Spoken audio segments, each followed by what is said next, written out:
नमस्कार दोस्तों, स्वागत है आपका आपके अपने YouTube चैनल जीएस जीनियस में। जैसा कि पिछले कुछ समय से हमने ज्योग्राफिकल डिवीजन ऑफ इंडिया इस विषय पर एक लेक्चर दिया था।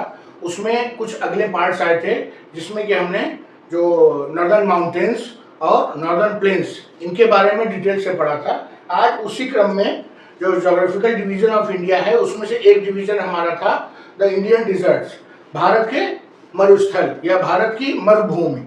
तो उसी विषय पर आज का हमारा लेक्चर है। तो इसके पहले कि हम भारत की मरुभूमि या भारत के मरुस्थल के विषय में अपना लेक्चर शुरू करें, आपसे हमारा निवेदन है कि हमारे चैनल को सब्सक्राइब कर लीजिए, जिससे इसी प्रकार के जो ज्योग्राफी जीएस के लेक्चर्स हैं वो आपके पास समय से पहुंचते रहें। इसके अतिरिक्त हम इस समय करंट अफेयर्स पर समसामयिकी जो क्रॉनिकल मैगजीन होती है, इसके अलावा जो दृष्टि मैगजीन होती है, उसके डिफरेंट सेक्शंस को आपके समझ एक एक करके प्रस्तुत कर रहे हैं और आपके करंट अफेयर्स की तैयारी भी करा रहे हैं आने वाले PCS, RO, ARO, BPSC exam के लिए। तो आपसे निवेदन है कि आप हमारा चैनल सब्सक्राइब कर लीजिए, जिससे हमारे यूजफुल वीडियोस, परीक्षा उपयोगी वीडियोस आपके पास समय से पहुंचते रहें। तो आइए मित्रों, शुरू करते हैं इंडियन डिजर्ट। तो इसके पहले कि हम जो भारतीय मरुस्थल है उसके फैक्ट्स पे आए, तो पहले हम एक बार इसकी मैप पे लोकेशन देख लेते हैं। ये जो पोर्शन है, जो ब्राउन कलर में आपको दिख रहा होगा, रेड एंड ब्राउन, ये हमारा भारत का मरुस्थल है।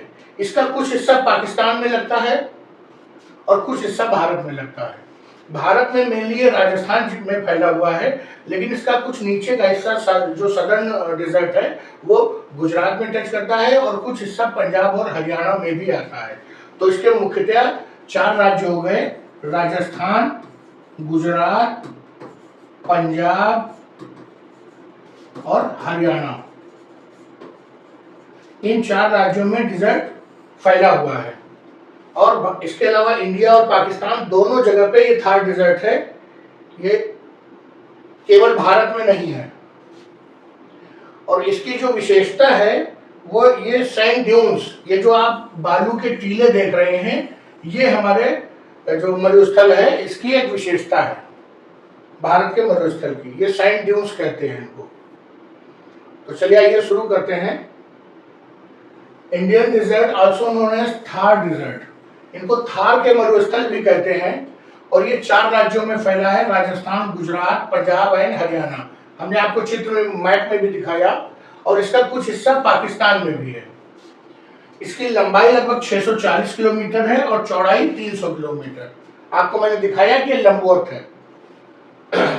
इसका जो यहाँ का जो मौसम है वो एरिड अर्थात सूखा शुष्क मौसम है और यहाँ रेनफॉल बहुत कम होती है, लगभग पूरे साल भर में 100 सेंटीमीटर से भी कम होती है और इस कारण इसे मरुस्थल कहते हैं। शुष्क क्लाइमेट होने के कारण इसको मरुस्थल कहते हैं। यहाँ रेनफॉल 100 सेंटीमीटर से भी नीचे होती है। कुछ जगहों पर जहाँ रेनफॉल थोड़ा बेहतर होती है उसे सेमी एरिड एरिया को बागर कहते हैं। बागर याद रखिएगा, ये जो नाम है ये बहुत इंपॉर्टेंट है। इस वाले जो लेक्चर में आपको फैक्ट्स बहुत मिलेंगे और फैक्ट्स को याद रखना पड़ेगा, उसमें समझाने वाला कुछ नहीं है। जो एरिड एरिया है, जो शुष्क है पूरी तरह से, उन्हें मरुस्थल कहते हैं और जो सेमी एरिड है उनको बागर कहते हैं। जो अधिकांश आबादी है वो इसी बागर एरिया में रहती है। लॉन्गिट्यूडनल ड्यून्स, ड्यून्स मतलब सैंड ड्यून्स, जो मैंने पिछली स्लाइड में दिखाए थे, और बरखांस आर द टोपोग्राफिकल कैरेक्टरिस्टिक्स। तो ड्यून्स हैं और बरखांस हैं, वो यहाँ की एक विशेषता है। और जो मीसोजोइक इरा में यहाँ पर पहले ओशन था। कौन सा ओशन था? टेथिस सागर, आपको याद होगा टेथिस सागर। तो मीसोजोइक इरा में यहाँ पे टेथिस सागर था और उन्हीं के द्वारा लाई गई मिट्टी से यहाँ पर ये बना। सेमी एरिड रीजन्स है शिफ्टिंग सैंड ड्यून्स कॉल्ड धरियान।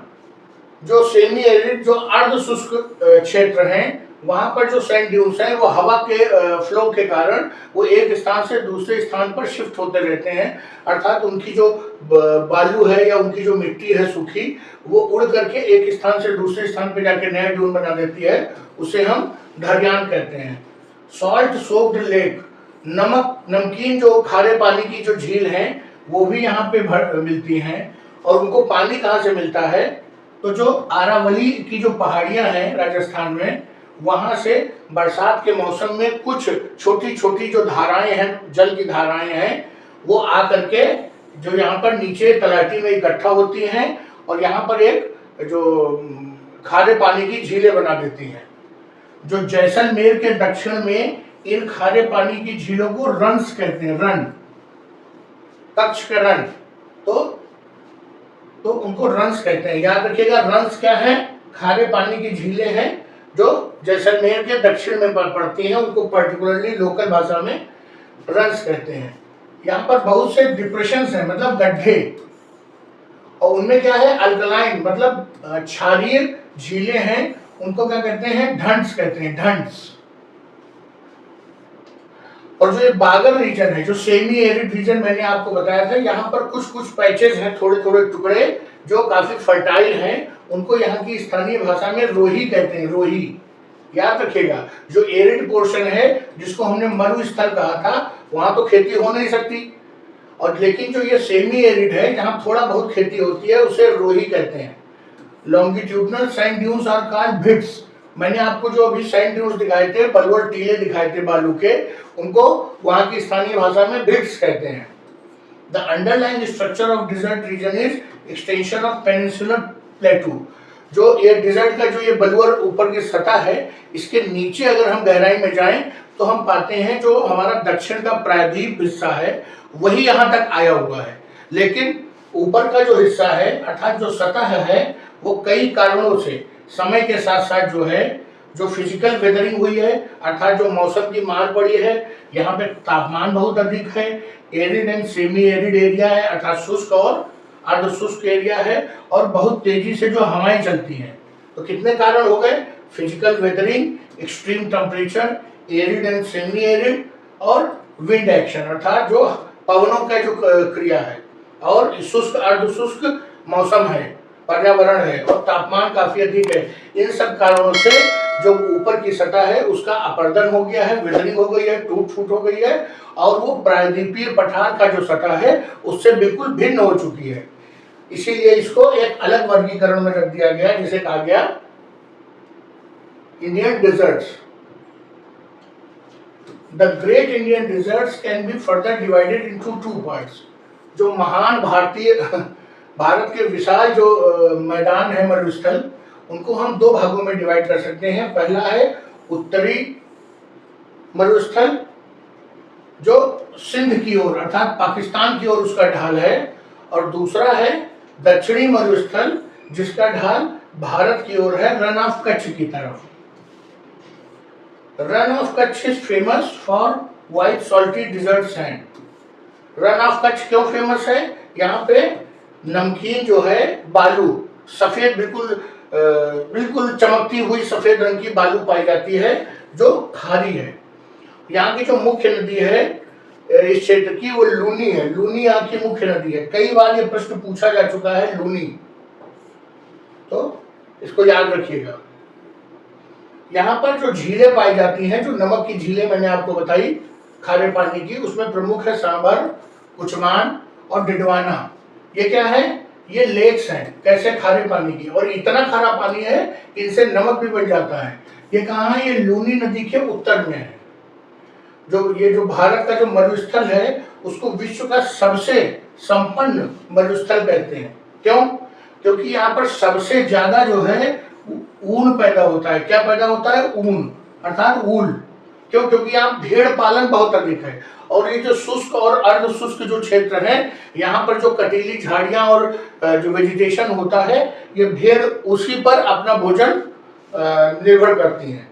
इसके अतिरिक्त यहाँ पर जिप्सम जो खनिज है, वो बहुत अधिक मात्रा में पाया जाता है, इसीलिए इसको सबसे संपन्न जो है डिजर्ट माना जाता है विश्व में। तो एक बार हम इसके फैक्ट्स को फिर से रिवाइज कर लेते हैं कि ये जो हमारा राजस्थान का डिजर्ट, भारत का जो मरुभूमि है, ग्रेट इंडियन डिजर्ट है, वो 4 राज्यों में फैला है। सबसे ज्यादा क्षेत्र राजस्थान में, फिर गुजरात में, और फिर पंजाब हरियाणा में थोड़ा थोड़ा है। वास्तव में ये केवल भारत में न होकर के भारत और पाकिस्तान दोनों में विभाजित है। यहाँ के जो सैंड ड्यून्स हैं, इनको हम स्थानीय भाषा में भिट्स कहते हैं, जो कि सबसे इंपॉर्टेंट क्वेश्चन है भिट्स वाला। इसकी जो लंबाई है वो 640 किलोमीटर है, चौड़ाई 300 किलोमीटर है। एरिड क्लाइमेट है, जहां पर 100 सेंटीमीटर से कम वर्षा होती है उसे मरुस्थल कहते हैं। जो सेमी एरिड है अर्थात अर्ध शुष्क है, थोड़ा बेहतर बारिश होती है, उसको बागर कहते हैं।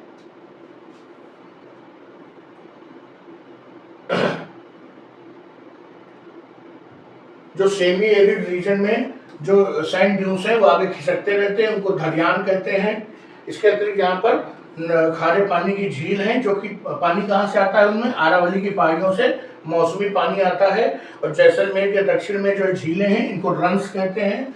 मीजोजोईगिरा में यहाँ पर कभी समुद्र हुआ करता था, टेथिस सागर का हिस्सा था। इसके अलावा जो यहाँ पर क्षारीय झीलें हैं उनको ढांड्स कहते हैं। और जो बागर सेमी एरिड रीजन है वहां पर जो फर्टाइल लैंड है उसे रोही कहते हैं। और सैंड ड्यून्स को क्या कहते हैं, भिट्स कहते हैं।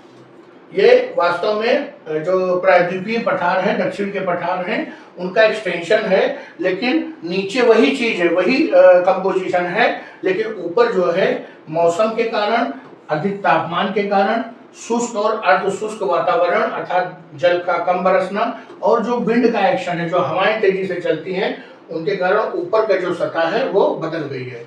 इसको हम दो भागों में बांट सकते हैं, एक उत्तरी डिजर्ट, एक दक्षिणी डिजर्ट, अर्थात उत्तरी मरुभूमि और दक्षिणी मरुभूमि। उत्तरी मरुभूमि वो है जो पाकिस्तान की ओर, सिंध की ओर स्लोप है, और दक्षिणी मरुभूमि क्या है, जिसका रन ऑफ कच्छ इसकी तरफ स्लोप है। ये स्लोप क्यों है, अरावली के पहाड़ के कारण है।